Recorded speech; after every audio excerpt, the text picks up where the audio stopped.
Welcome to Non-Fiction Reviews. Thinking, Fast and Slow is a book written by Nobel Prize-winning psychologist Daniel Kahneman. It offers a comprehensive exploration of the cognitive biases and mental shortcuts that humans use in decision-making processes. Kahneman's book is divided into 5 parts, each of which provides a deep analysis of how people make decisions. The first part, Two Systems, introduces the central theme of the book, the 2 cognitive systems that humans use to process information. System 1, the fast thinking system, operates quickly and unconsciously, relying on instinct and intuition.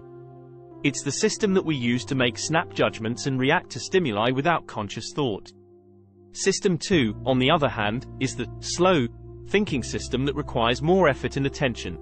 It is responsible for logical and rational thinking and is the system we use when we need to make deliberate decisions. The second part of the book, Heuristics and Biases, delves deeper into the ways in which humans use mental shortcuts, or heuristics, to simplify decision-making. These heuristics can lead to biases and errors, which Kahneman thoroughly analyzes. For instance, confirmation bias, which occurs when we selectively process information that confirms our pre-existing beliefs, is a common bias that can lead to faulty decision-making. The third part of the book, Overconfidence, examines the ways in which humans tend to be overconfident in their decisions. Kahneman describes how we often overestimate our own abilities and underestimate the role of chance in our lives. This can lead to mistakes, particularly in situations where we rely on our own judgment rather than seeking outside advice or relying on data. The fourth part, Choices, explores how humans make decisions in uncertain situations. Kahneman describes how we often take risks in situations where we should be more conservative, and how we tend to weigh losses more heavily than gains. He also introduces the concept of the endowment effect, which describes how we tend to overvalue things we own, even when they are objectively worth less. The final part, Two Selves, explores the ways in which humans experience decision-making. Kahneman describes how we have 2 selves, the experiencing self, which lives in the present moment and experiences immediate pleasure or pain, and the remembering self, which creates a narrative of our past experiences. He shows how our memories of events can be distorted and how this can affect our future decision-making. Thinking, Fast and Slow is a fascinating exploration of human cognition and decision-making.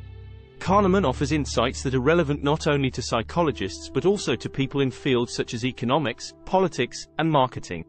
The book is full of interesting anecdotes, thought-provoking experiments, and practical advice on how to make better decisions. One of the book's most valuable contributions is its emphasis on the importance of System 2 thinking.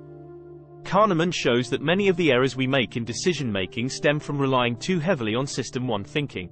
By learning to engage System 2 thinking more frequently, we can avoid many of the biases and errors that come from relying on mental shortcuts. Another important contribution of the book is its focus on the role of emotions in decision-making. Kahneman shows that emotions play a significant role in our choices, even when we try to be logical and rational. Understanding the ways in which emotions influence our decisions can help us make better choices in both personal and professional contexts. Here are 5 takeaways from the book. 1. Dual process theory. The book presents a dual process theory of thinking, which suggests that our brain has 2 systems for processing information. System 1 operates automatically and quickly, while System 2 is more deliberate and slow. Understanding this can help us recognize when we're relying too much on System 1 and not using enough System 2 thinking. 2. Biases and heuristics. Kahneman also explores a variety of biases and heuristics that can affect our decision-making, such as the availability heuristic, our tendency to judge the likelihood of events based on how easily examples come to mind, and the confirmation bias, our tendency to seek out information that confirms our existing beliefs. By being aware of these biases, we can try to correct for them and make more rational decisions. 3. Framing effects.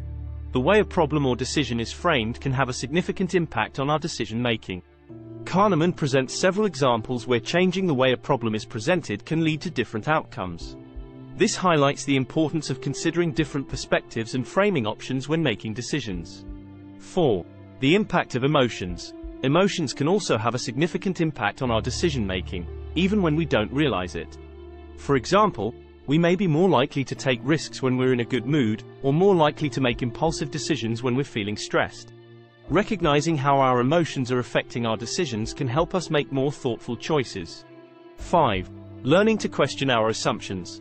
Finally, one of the most important takeaways from Thinking, Fast and Slow is the importance of questioning our assumptions and being open to feedback.